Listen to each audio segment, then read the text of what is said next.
Hello, welcome to my latest video. Who am I? I'm Jean Valjean. I'm not. I'm Ben Hinton. This is my channel. Yeah, hi. So, a couple of my friends said that I should make another vlog, which is hard for me because I find this incredibly intimidating. I don't know why, it's literally just a camera on a stick. I have to deal with that a lot, but that sounds weird. So yes, I'm going to tell you about last weekend. Last weekend I went to York for the National Association of Student Television Awards North Convention. Yeah. And it was great, yeah, it was really good. I went as I'm president of UEA TV, which is the television society at UEA. And it was great. I got to meet a load of really cool people, and we watched Eurovision and drank. But a couple of things happened that I just wanted to talk about, really, mainly so I wouldn't forget them myself, because some of it was quite entertaining. I had a terrible journey there. I was meant to arrive at lunchtime and sort of seamlessly integrate myself into the group, but yeah, that didn't work out. Managed to get to Leicester, which is about 40 minutes away from where I set off, and then all my trains were delayed. Yeah, I don't know why it took me to Leicester. I could have just gone to Peterborough and then straight to York, but no, yeah, went to Leicester, then to Derby, then to York. Unfortunately, it took me a good hour longer than it should have to get to Derby, which was 20 minutes away from Leicester. Should have driven. Yeah, so eventually got on the train. Train was 92 minutes delayed, the one that I went on. You know, whatever, fine, cool. Didn't have to be there anyway. And yeah, a load of interesting people on the train. It was a very nice train, which was nice. You know, it was good. Eventually getting on a place where I had a plug to charge my crappy iPhone 5 because I can't leave the house for 10 minutes without losing 30% battery. What's that about? That's observational humour. So, one of the people on the train, he had a really loud voice, and I didn't know who it was. He was sat behind me, but I actually took my headphones out, because he had this really distinct voice, and I started listening, like shamelessly eavesdropping, but you know, when you're broadcasting it out onto a train, you know, can't expect someone not to listen. It's like me talking to you now, you know. I'm not going to be like, oh, how dare you listen to my innermost thoughts about my trip to York that I broadcast on YouTube. But yeah, so, he from the sound of it, pretty cool guy. I did have a peek around at one point, sort of like the long blonde hair, you know, quite tanned guy, socks and sandals. Yeah, but yeah, he was sat opposite this, what I assume was, I think she was a student. They probably just met at the station or something, not in a weird way, you know, just chatting on the train. I like to chat on the train, you know, not a lot of people do, but I do. Yeah, and he was just telling her all about his travels and stuff, yeah, he was saying about how, oh, these festivals used to go to and stuff, how he used to be a biology teacher, which was funny, how he used to go to all these gigs and stuff while he was at uni. He was at Aberystwyth Uni, which was when my granddad went, and I nearly went to as well, actually, so I sort of, you know, that was the point where I sort of took my headphones out, like, oh, Aberystwyth, you know. But yeah, so it was very interesting. He was talking all about his sort of hippie lifestyle, as he called it, which was great, and he was talking about when he went to America, and he met these two American guys, who were looking for some weed, so he took them to the hotel and, you know, rolled a massive spliff. You know, you know, fair enough. It was funny though, because I looked round and he was sat right next to these two old ladies who were just sort of like looking at him, giving the most strangest expressions, but he was there like, yeah, you know, rolled up a great big spliff, and his grannies were there just like, oh, I remember the spliffs. You know, stuff like that. But that was fun. At some point, as you do on any long train journey, I needed to go to the toilet. Sorry to spare you the details there. I went to the toilet. Had to go quite a way down the carriage, and then, I kid you not, as I was opening the door, a guy dressed as a pirate shouted, "Be brave!" to me. Yeah. You know, I don't know what to do in that situation. I was just like, ha, yeah, I was thinking that, haha, train toilets. Why was he dressed like a pirate? I have no idea.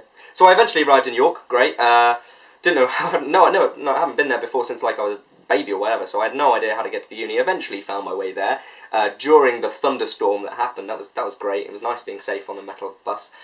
But anyway, so got to the uni, got off, got drenched. So wait in the market square. If anyone knows York University, I was sort of stood there like, hello, can someone pick me up please? I don't know where I am. Eventually other members of my society found me, and I had a lovely time.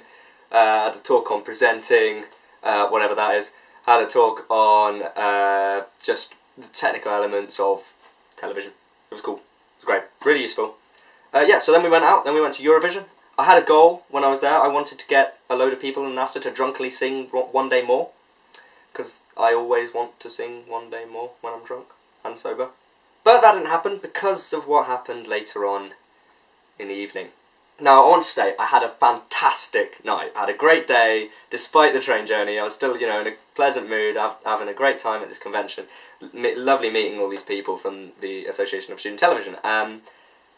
Yeah, and then we went out. We went to this place called The Willow. This was after quite a few many drinks during Eurovision, which was also bizarre to watch. Quite boring this year, wasn't it? But yeah, so we got to this place called The Willow, and The Willow apparently used to be an old Chinese restaurant that got closed down, and then they thought, screw it, let's make it a club. So they made it a club. Very, very interesting, and very good music. Very good music. But you have to be drunk to be there, I think. Yeah, but I went there, and, you know, had a bit of a dance, which, you know, for me means I was in a really good mood, because I don't really dance. I'm usually the one in the corner with the bottle of Budweiser, sort of just like, yeah, no, I am having fun. My face just looks like I want to stab everyone. That's just because I don't like this song. But, yeah, so, had a great time.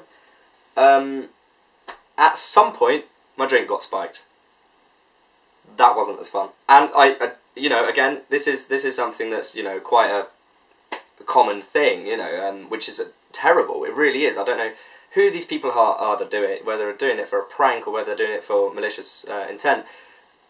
It's horrible. It really is. So genuinely, from the bottom of my heart, if you do go out, be careful. You know, don't leave your drinks unattended.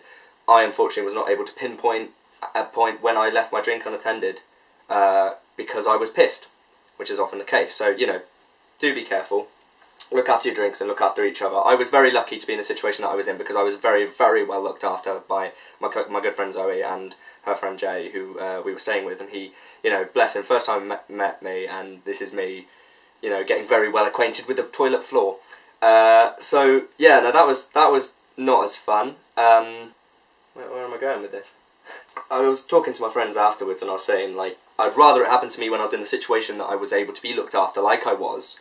You know, very good, capable hands, than someone who was on their own because, God forbid, it had happened to someone who hadn't been able to have their friends carry them home. But yeah, so honestly, do be careful, but do have fun as well.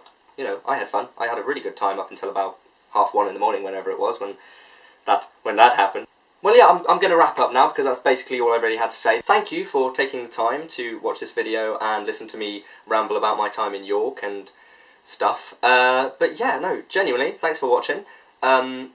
This was more just an attempt for me to get back into vlogging. It'll probably, you know, I probably won't do another one, but this is the thing, when my friends say do another vlog, I always say, well, I'll only vlog if I have something to talk about. I'm quite a boring person, really. You know, I can talk about Xbox. If you enjoyed this, I can't promise you there's anything more like this on my channel. I think there's one other vlog that might be similar, but I do have a few sort of sketches that we did at the Edinburgh Festival. There's a couple of stuff from drama that I've done on stage, but that's, you know, that's mainly for me. You can watch it if you want. Do what you like.